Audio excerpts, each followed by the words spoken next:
welcome to A Couple of Expats.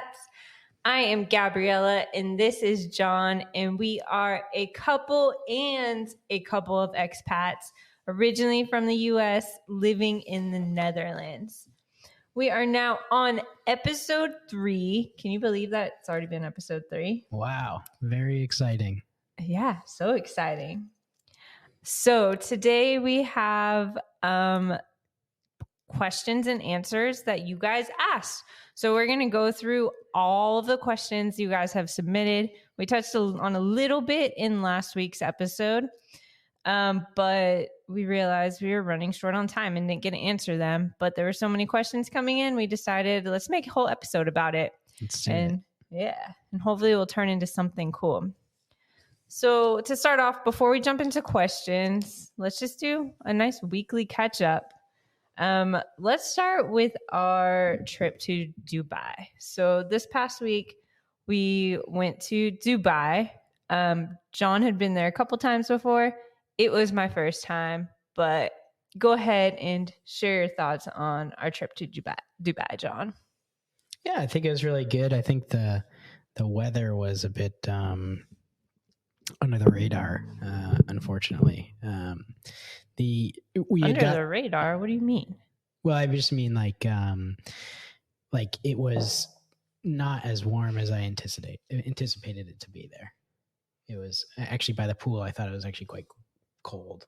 Actually, yeah, it was kind of cold and windy by the pool, so it was definitely not a beach holiday by any means. Yeah, so it was good, but I think one of the things that was fun for me was like going to the new restaurants. We tried out a few new places to eat.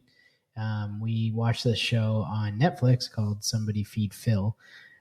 It's pretty cool. It's an interesting show, but they had a fun episode about Dubai, and one of the places they had went to was this place called the Arabian Tea House. And actually, where we went on a tour of like the oldest part of Dubai, one of the oldest parts of Dubai, they actually had an Arabian tea house there. So after we ate or went on our tour, we ate there, and it was super good. It was just like hummus and lamb and chicken and kebabs and really good bread. So yeah, it was so good. We actually went back twice. Yeah. Or once more. It was nice. We went to one at the archaeological site, Jumeirah archaeological site, which was kind of cool because you could see like where an old like village essentially was like back in the 17th century. So yeah, it was pretty cool. I liked it. It was I always like going there. It was Ramadan, so that was a little different. They're kind of putting the prayers on loudspeakers. Very different, but great to get into restaurants. Very open, no wait. Yeah, there was walked right in. Could go to any place. Mm-hmm. What surprised me the most about Dubai is I knew it was an international city, but I didn't realize that only 3% of the population is really native to the land. So that leaves a whole 97% of people of just straight up internationals. And then I was also surprised. We went on a couple tours. So we did a tour of Old Dubai, which was really cool just to learn a little bit more about the history. I think I've learned when I travel, that's why I really enjoy seeing when I go to different places is learning about the history and the culture and just kind of immersing myself in a new environment. And at first when I got to Dubai, it's just like all these high towers and everything just feels really new. And the first day was kind of disappointed because I was like, no offense, but I'm from the US and like, this doesn't feel very foreign to me. It's like stuff I've seen. It's nothing that excites me. It doesn't feel like there's history here.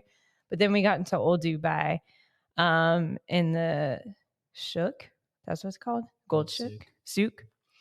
And just started to learn more about the history. And there's not as much history as you'd expect for it kind of being somewhere in the Middle East. Like I think things only dated back to the middle 18th century. Yeah, I think a lot of the places out there have been like, deconstructed or blown away, or because it's all made with like sand, concrete, and stuff like that. So yeah, it's just been you don't really see remnants of much. Like if you go out into the middle of the desert, there's like a few forts out there from like a couple thousand years ago, but there's really not much of that in the center of Dubai at all.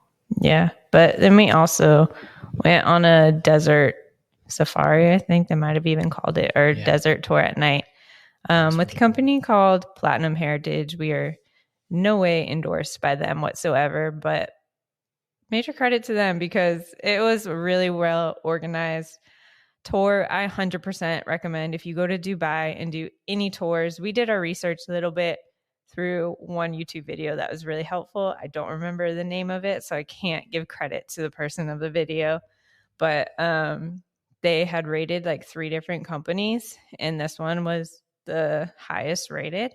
It's definitely more of that luxurious experience, but it was so well done. We got to ride camels. I got some henna done. We got a true traditional food from like the Bedouin community, which is dry camel meat for the first time. Yeah, Bedouins are just like the original settlers in the area. And then we got to go on like a Jeep or a Land Cruiser ride through the desert and stick our feet in the fresh desert sand, which is really cool. But it was kind of weird because there's like a lot of greenery because Dubai, supposedly, I think one of our tour guys said it rains like 7 days in the year, and that's like it. And I think they had just gotten a lot of rain. So there was like a lot of greenery, which I don't want to say killed the vibe, but it was just very different. Like I was not expecting that. I was expecting pure sand. And then you see like these little pops of grass, and I'm like, what? It's supposed to be the desert. But yeah, that was interesting to me. What was your favorite part of Dubai? I think for me it was probably the desert, like that thing. Well, that was pretty cool. I thought trying camel and camel milk was very interesting, and seeing all like the camel racing stuff. Oh yeah, we got to drive by. We actually didn't see camel racing, but similar to horse racing, they do the exact same thing with camels. So we drove by the racetrack where that happens, which is kind of crazy. I think if we were to go back, I would definitely make camel racing a priority. Yeah. But other than that, we also did like the main things. We went to the top of the Burj Khalifa, which is cool. It literally looks like the view of like an aerial view from an airplane up there. It's like that high. I think it's like 160 stories at the very top. We went to 145th floor, which is high for those of you who've never been that high. It's definitely up there. Yeah, for sure. And it's like they let you go out, like there's an outside area, so that like you're in like the open air, like that high. It's very, very intense. Like when you're trying to.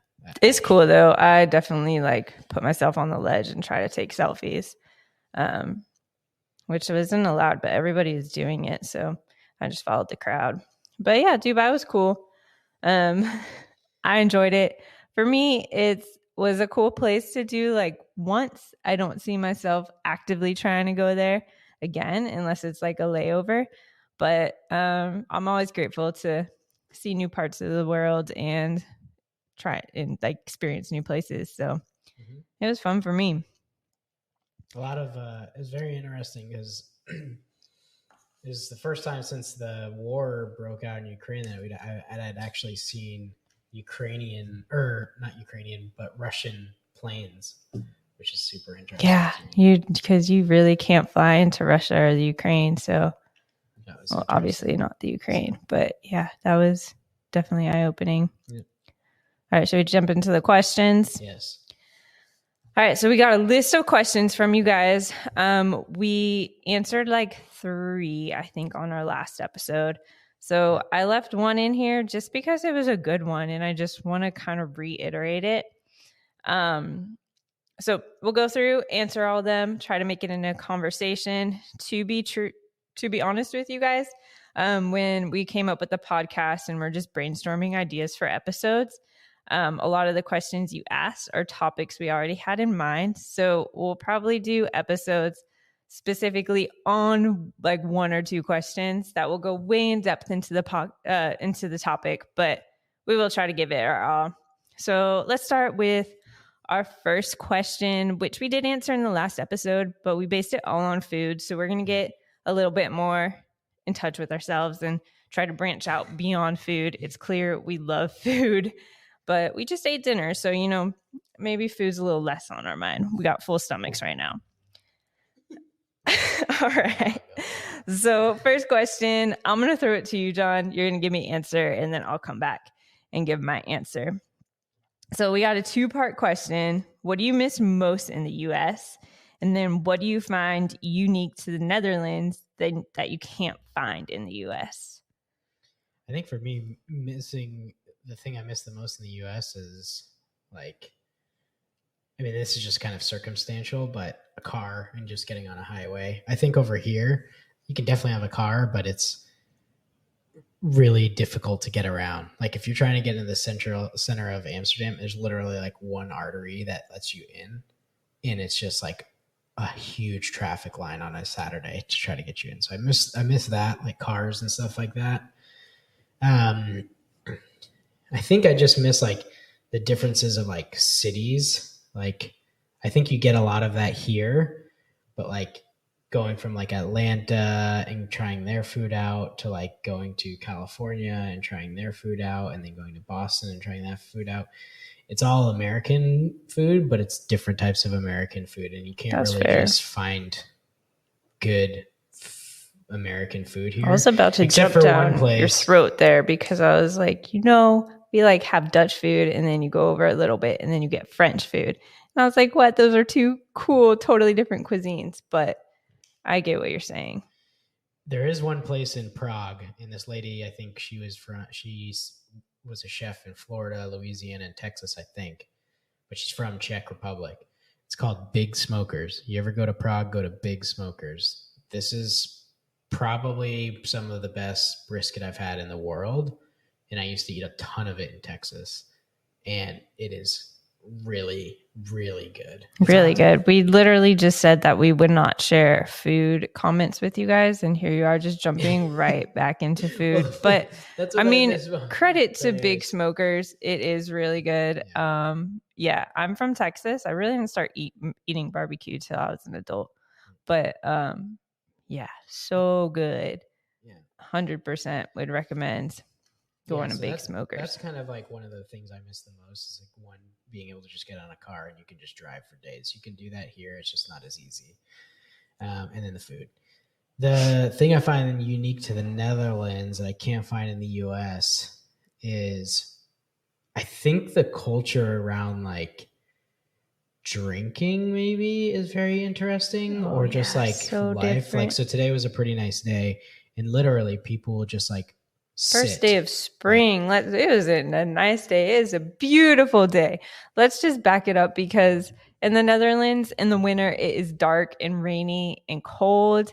And today we got sunshine and like 75-degree Fahrenheit, 25-ish degrees Celsius weather. So first true day of spring is in the air. Yeah, sorry, go on. Thank you. So there's just like all the seats, they don't like on a patio in the US, they'll like face each other, right? On front of a restaurant. But here in the front of a restaurant, all the seats just face the sidewalk, and people will just sit there casually drinking alcoholic beverages or whatever, and just people watching for like hours. And, you know, you can just kind of get up and take your beer with you. And, you know, I think about in Boston, right? They're always so strict about you not bringing a beer outside, or if you are, you can't bring it past a certain like line on the patio or whatever. Like that doesn't like happen here. Like, and actually, in fact, like a lot of bars encourage people to get their beer inside and then just chill outside. And they have like these little shelves under the windowsills outside where you can just like rest your beer. Yeah. And they just like don't have that in the US. So I think that's really interesting. And then I think the bike lanes and biking culture is just a lot different. Yeah, I think the biking culture, we're actually going to do an entire episode on this because we've been planning it for a while. But the bike culture is very unique to the Netherlands. I don't think you see any bike culture anywhere else in the world like you do in the Netherlands, which is really cool. I love getting on a bike. yesterday. I remember I like left the house and it was like had just started downpouring, and like old me would have been like, oh, this is horrible. But now I'm like, all right, like got places to be. Let's put on my raincoat and go. I think it's that's super what it funny is. because like people like in the US, I can just know like if it's raining, they're just like, just stay in and do whatever. But like here, they like don't do that. They'll just put on rain gear, get on their bike, and like go live like a normal, like do a normal day. Absolutely. But yeah, you definitely have to have like rain gear, like rain jacket, rain pants, Gore-Tex shoes, and like waterproof gloves. Like, yeah, for sure. Yes, that's pretty much mandatory. What about you? Yeah. So for me, last time I obviously talked about food. What I miss most in the US, and I think this is just being away from your family in general. I obviously miss my family, but one of the hardest parts I think about being an expat that a lot of people don't talk about is missing big events. So like births of family members, weddings. Fortunately, this has not happened, but even deaths, like the quick accessibility to get somewhere to visit your family in these huge moments. You really have to strategize what you go to and what you don't go to, and you kind of got to pick and choose who's a priority for you. It's definitely something that's just really challenging. And it's not very fun. I would say that's probably what I miss most in the US. It's just not being able to quickly get to see big moments for my friends and family. I've missed tons of weddings. And so many of my friends have had babies since I've moved over to the UK and Netherlands, and I'm yet to meet any of them. So unfortunately, you decide to uproot your life, do something really cool, but you also miss out on a lot. And that's kind of the pros and cons of all of this. So I know that's not directly to something specific in the US, but I just think it's kind of important to address and is often really overlooked. But what I find unique to the Netherlands, I think you brought up really good points. I love the biking culture, and that's 100% unique to the Netherlands. I was kind of going to go along just with the European culture. I think I talked about this in the last podcast too, about how the culture is just way more chill. There's a lot more work-life balance to an extent. And it's just really a nice quality of life overall. It seems like a lot more stress-free in a certain sense. I think part of that is just the society that they've have come accustomed to. Like, there's high taxes here, but like if something happens with your life or you like lose your job, like you have a really good governmental like safety net. There's always jobs available here. Your taxes like are always going to nicer bike paths, cleaner streets, like better infrastructure on trains. Like there are decent paying jobs, and although you get like taxed a lot, like you don't have student loans because college is not like a thing. You don't have to have a car, so you can just get a bike. And then also like, yeah, like there's a lot of like, if you're overworked at work, you can just say this is too much and you can walk away, step away, and you get paid a certain amount, and you know, so you don't have to worry about like in America, like you get overworked, you quit your job, you can't pay rent, you get evicted, you become homeless, you end up on the streets, and it's like a downward spiral. Like that very rarely would happen here. Yeah. And so I think that's what makes people very happy. Absolutely. You can even see the huge difference in homelessness. It pretty much doesn't exist in the Netherlands.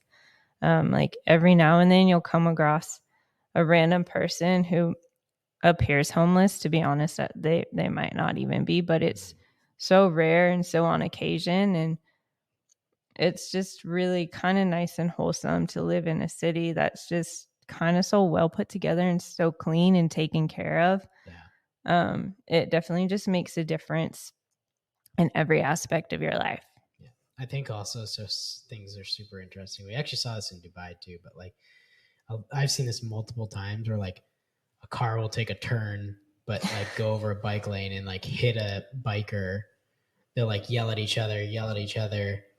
Then they'll like shake hands, give each other a hug, and just be like, "I'm sorry," and then they go their own ways. Like if I was, I think you should tell them about the incident in the taxi in Dubai, because so this is so eye opening, crazy. Go for it. We're going to the Mall of the Emirates, and our driver was driving fast, but it was very clear. Like so, also like because of the UAE is like progressing so much, like a lot more people now are getting their license and buying a car for the first time and like stuff like that.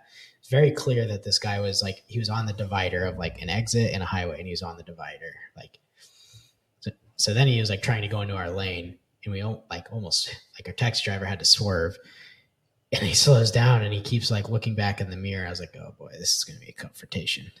This isn't good. But then I heard the guy in the car come up behind us, and you can tell he was trying to put the vehicle in park while it was still rolling. And if anybody's ever done that before, you know that it just clicks the gears in the transmission and it goes. And so like, I knew right away something was either wrong with his car or something. But I thought the guy the taxi driver unbuckles his belt, goes out. I thought there's going to be a confrontation, and they literally just like shake hands and like like put their arms around each other. And the guy that was behind us that we almost hit was like, "I'm sorry," like, and then the taxi driver came and showed him directions to somewhere, and then came back in the taxi. And he's like, I think he was just very lost or confused. I think he was a new driver. But something that was going to be very confrontational wasn't that at all. It was like the taxi driver was like actually trying to figure out if the guy needed help, rather than like to get like confrontational. But yeah, I guess that means there's hope in the world. Me sitting in the taxi, I was just like, why is this guy leaving the meter running? That's where my mindset was. And then I saw what actually happened, and I was like, I'm so happy you left the meter running. Like, let me give you a nice big tip, because that was so nice. And I honestly don't think I've ever seen that interaction with a near miss car accident in my life. All right, let's move on to the next question. This one, to be honest, I don't think I really have an answer to, but I'll do my best. John's been here a little bit longer, so maybe you can give more to it. So, do you want to go first, or you want me to go first? We got to read the question. Okay, go for it. Okay, question. A little bit of a statement and then question. Intro, outro music is banging. Good choice. Thank you so much. That's related to our podcast. We appreciate that. We're always up for compliments. So if you want to throw compliments in the question section, you guys go right ahead. We love that. So speaking of, what is the music scene like in the Netherlands, and do you listen to any Dutch music? You can go first. I don't really listen to any Dutch music, although sometimes when I'm like at the bar or a restaurant with like coworkers, they'll have like traditional Dutch music. And it's often, and they also do it in Germany too, in Austria. Like when you're in the Alps, a lot of the bars will have like traditional like polka style type music, which is kind of funny. Other than that, here in the Netherlands, like huge electronic music scene. Yeah. Like they have like massive festivals here. The summer is just like festivals, multiple festivals every weekend. Yeah, like huge festivals, like you wouldn't believe. And then in October and September, they have ADE, which is Amsterdam Dance Event. It's actually an electronic music event sponsored by the government. And it's just for like 5 days in a row, it's just shows at any hour of the day. So literally they'll have shows like 7 a.m., then that goes to 9, 10 to 12, 1 to 3, and then all the way down. Like some shows start at like 3 in the morning and end at 5 in the morning, and it just goes. But there's huge name artists that come here and play shows. It's like a massive it's a week long nonstop, all week, in venues all over the city. It's really cool, definitely, especially if you're into that music scene. I would say add to that just Dutch music. It's very Dutch. It might be part of the language, but it's got like the little like boom, boom, boom, boom to it, and then you like throw in a Dutch words, and it's kind of just, I feel so bad saying it, but it's almost like a little comical. You're like, what? I wonder if there's It's anything for we can real. find for like a Dutch song. Yeah, we used to have techno Mondays in the gym I go to. I take class on Mondays, and one of the trainers, he would do techno Mondays, and so I'm definitely getting used to the techno scene a little bit. And then I can also speak out at some of the road races I do. They do big group warm-ups, and a lot of the warm-up songs are Dutch songs. Like, I think you remember we did the Dam to Dam, which is a road race here, and our first warm-up there, we were just like, what? Everybody's like dancing and warming up, and John and I are just there taking videos, trying to figure out what the hell is going on. But could you find any music? Let's see. Y'all got to listen to this. It's just different. That's not really. I was gonna say that was like kind of a nice song. Well, you're not finding any. Maybe we'll come back in next week's episode, and start our intro with the Dutch song so you could hear it. No, you're not finding any. It's not worth it. You should just stop now. Yeah. Okay, so next question is pretty, like, we have a lot. We can definitely answer this really well. So, do you have access to healthcare as an expat, and what is it like compared to the U.S.? This is literally going to be a whole nother podcast because we can go so deep into it, especially my view of it. I am a healthcare provider. I'm not working here in the Netherlands as a healthcare provider, but I just understand the healthcare system. A little bit more than the average person. But yeah, so do we have access to healthcare as an expat? Yeah. Easy one. Go for it. Yeah, I think everything is pretty much the same. And I think everybody has this like thought in Europe that, oh, universal healthcare and it's actually pretty expensive. But it's required. When you move to the Netherlands, you're required to purchase health insurance or else you're severely fined. And it's like backdated. Yeah. So like I moved in September and I actually purchased my health insurance in October, but they still backdated me from my first date that I moved to the Netherlands in. So health insurance overall, it's definitely more affordable. Like I'm happy to say we pay about 150 euros a month individually on each of our plans, which is very affordable in my opinion. And one thing to note, a lot of times in the US, you'll see that healthcare is partially paid by your employer. Here they do a part in that, but it's so minimal what your employer will pay. It's like a couple euros. The good thing is like there's a lot of it's kind of similar. Like you'll pay up to a certain amount and then the company will take over. But like, yeah, I was pretty much just like, okay, if I'm skiing in Switzerland and I hurt myself on a like mountain and I need to get a helicopter out of there, like what plan will cover me for that? And she's like, oh, this one. And I was able to like get a plan that I knew, okay, if I do have to get airlifted. Yeah. So basically we both have the top plans that cover everything. Granted, we're young and we're healthy individuals. So I think our plan is a little bit less, but it even includes dental because I did go to the dentist and I didn't have to pay for it. Includes dental, physiotherapy. I recently went to the dermatologist and I'm pretty sure all of the dermatology was covered. So a lot of it is covered. It is hard. That one thing I find the most interesting is they really don't do preventative care here. That doesn't really exist. So you don't go for annual checkups to the doctor, which kind of just mind blowing to me. Like so much can be caught in those annual visits. So, yeah, that's something like you really have to go in there if something is wrong and it's not just like a common cold.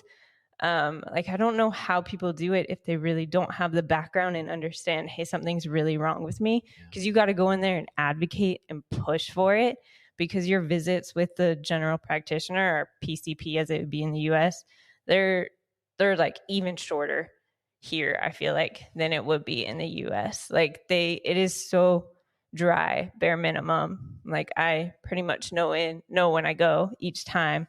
I tell them what I want instead of telling them what's wrong with me and them giving me a solution. Yeah, so just I different. think also like really hard to get medicine here.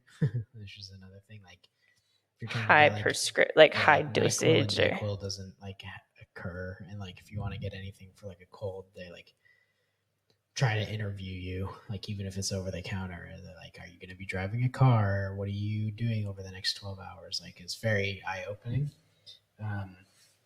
But yeah, it's definitely a little bit different for sure.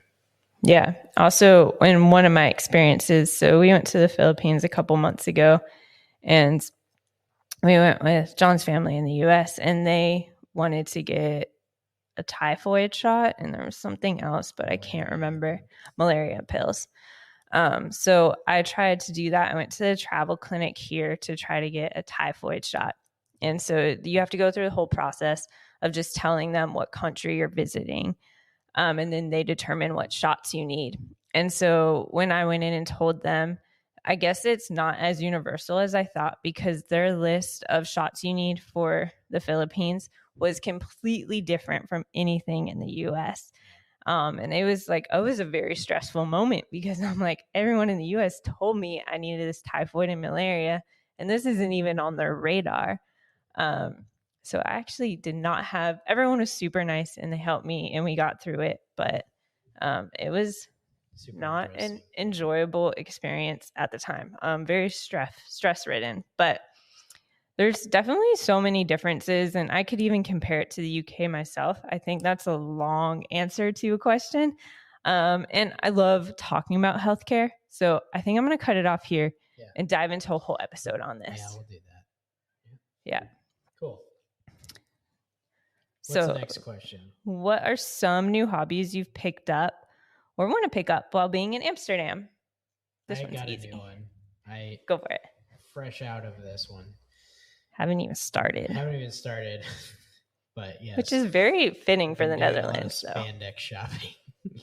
So butt pad support. Yeah, I'm getting into cycling. So I purchased a all carbon fiber cycling bike, Focus, the other day. Got bike fitted with like all sorts of lasers and tools, and there's this place called Ride Out Amsterdam, and the guy there, his name is John. He's the bike fitter, and he essentially took all these measurements everywhere and made me do certain things and all sorts of stuff. And then he essentially put it into a system, and it spit out a PDF report of the size of bike I would need, and like the tube lengths and all that stuff. So definitely looking forward to that, because there's biking paths here just go on forever. Like I can bike to Germany from Amsterdam, like if I wanted to. The paths, like a lot of the rivers have paths that go alongside them, so you can just follow the river, like the Danube, like all the way to wherever, right? So yeah, I've started that. Trying to think of anything. Photography probably is another one that I've done more. Yeah, but you've been doing that. That's not very specific to Amsterdam. I don't think I've personally really picked up any new hobbies. Here's where I went into like CrossFit, but I think I would have done that anywhere. I just needed to find a gym near me, and it happened to be here. I think biking, obviously, just like on a daily commuter level. And also, I wouldn't call this a hobby, but learning to like really explore the city you live in, and maybe museum hop. I've never been a really big museum person, but John and I purchased a museum card, which is a card that's active for a year, and you pay X amount of euros and you get full access to over like pretty much all the museums in the Netherlands. It's pretty sweet. Like, yeah, you can just pop it's into sick. The Rijksmuseum. You do have some of them. You have to go to the website and get like a museum card ticket, but it's still free because you paid 75 euros for the year. But it's pretty sweet. Like if you're like, okay, I just want to go to the Rijksmuseum for like 25 minutes. You don't have to have that burden of like paying 30 euros and only being there for 25 minutes. I do have a hobby that maybe both of us will pick up together, because I kind of want to get in the music scene a little bit. So I think maybe we'll become EDM festival people this summer. That could be a good Amsterdam hobby. Holy smokes, dude. Yeah, so we'll have to update you guys Take it on easy all of over our there. festival activities. I am not a festival Just person, take but it I'm easy. willing to branch out into it in such a cool city. There's So one that's pretty cool. Like I think there's one in Prague. There's one. I'm not talking globally. I'm going to just stay local. Stay local. Maybe But there's a branch bunch out in, in the like, Netherlands, Eindhoven. but I think it's called like Magic Forest or something in Eindhoven, and there's like a legit music festival like in the forest. It's pretty impressive. yeah. Let's jump into the next question. So this one, we'll just keep it short, simple, like one word answer. Is there anywhere else in Europe you would like to try living in? It's a good question. Norway. Norway, really? Well, it's expensive, but it looks beautiful. I want to visit Norway. I can't say I want to live there. Norway or Switzerland, probably. Yeah, Switzerland's nice. Also expensive, but I love being in the Alps. For me, I would have to say probably Germany. I can't give you a specific location. I'm confident that's where I want to retire. I just think there's a wide variety of things to do. Easy to get around the world too. If you're near Munich or Frankfurt, you pretty much have a flight direct to a large part of the world. Yeah. Is there any place you would not want to live in Europe? Roughly. Probably Cyprus. That is so random, but yes. It's in the EU, but it's just like an island in the Mediterranean. It's very pretty, but it's a little bit like got a rough history. Like literally through the middle of the island, there's a United Nations buffer zone. That's like in some places it's like a 10-foot wide space that is like Jersey barriers with fence and razor wire on the top, and it goes right through the island, including one of the old airports. So when they set up the UN buffer zone, the airport just shut down. So there's like planes and like a decrepit airport that are there from when this happened that are literally like the day that this all happened, they're all still there, and it hasn't been touched since. So so that's probably one place. Nice. All right, let's jump into the next one. Do you see yourself moving back to the US ever? Yeah, me too. I actually really love life here, but I feel like truthfully my life's in the US, but that's kind of a hard topic. I don't really want to talk. Thank you for the question. We appreciate it. So we're just going to keep it as a simple yes. Yep. Yes. Yeah. Favorite part about living abroad? The different cultures, I think, and the old history. Like absolutely, food. We went to Kitzbühel, and you see like a town center that's literally has buildings from like 1300. Like, what was going on in Americas in 1300? We don't know because that history's been like, covered up or just not really documented. So I think that's very interesting. I would say all those things, and then just the amount of self growth you do. You basically are living in, especially that first year or two, you're just constantly uncomfortable and figuring out everything again for the first time. So you grow a lot as a person, which I think is really cool. You almost kind of feel invincible by the end. Definitely get a lot more accustomed. I think in the US, right, there's a little bit of a stigma of like not taking a train because you don't have the control, and it's slower. Like for me, like taking a train here, like you just do it. Like when also like in the city in the US, like you always take Ubers, right? But like here, it's much more accustomed to like, okay, just rent a bike for the day or get a tram card and take that around for the day, and not Uber. It's just, I think those are the things that are different here too. Oh, there's everything though, not just that. Like literally everything. Like, how do I get a SIM card for my phone? Like, it's literally starting. Everything is from scratch, which is crazy, but you can do it. So if you're thinking of moving abroad, just trust yourself. Just do it. All right, let's get into the last question. Let's talk about sports. So do you follow Dutch sports? Is there a traditional Dutch sport? Me, I personally do not follow Dutch sports. I think John can speak more to this. But the national sport, like it is in most European countries, is going to be football, not American football, not like the NFL, like soccer football. Yeah. The Ajax Stadium is actually not that far away from, we can see it off our back deck. And that's the big town here. But yeah, Ajax, look it up. If you look up like Ajax versus Feyenoord or Rotterdam and like on YouTube, like it turns into all out brawls. They've had to suspend games and like get horse cops in there to like control the crowds. It's pretty intense. Yeah, we've always talked about going to Ajax game. We definitely need to do it, but the Eredivisie is like getting pretty big, and Ajax just got a guy he used to play on Liverpool. So it's a pretty big some pretty big name people on it now. Yeah, I would almost argue F1 due thanks to the Dutch driver. 2021 was the first time since I think 1983 that they had Formula One in the Netherlands, and so they've really like fixed up the track over in Zandvoort. And Max Verstappen's really brought it back. But it's so funny because like you see like the Bahrain GP, Qatar GP, Azerbaijan, it's all just like very business yachts. Like just watch it.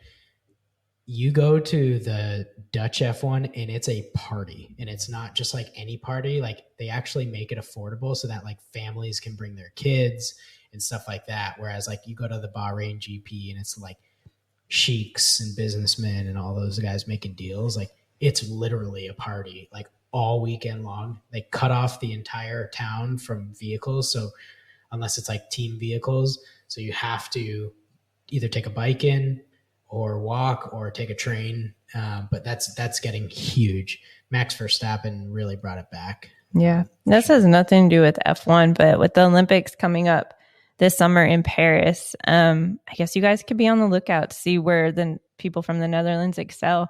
So maybe that will help directly give you an answer to answer this question a bit more beyond football. But yeah, we're really excited for the Olympics. That will be fun. I really want to go, but sure. I'm not making the journey to Paris as of now, but maybe we'll do it. We'll see. Maybe last minute. I really want to. I'd love to. All right. So that's the end of our questions. We want to thank you guys so much for asking all the questions, and we're always here to answer any more you have.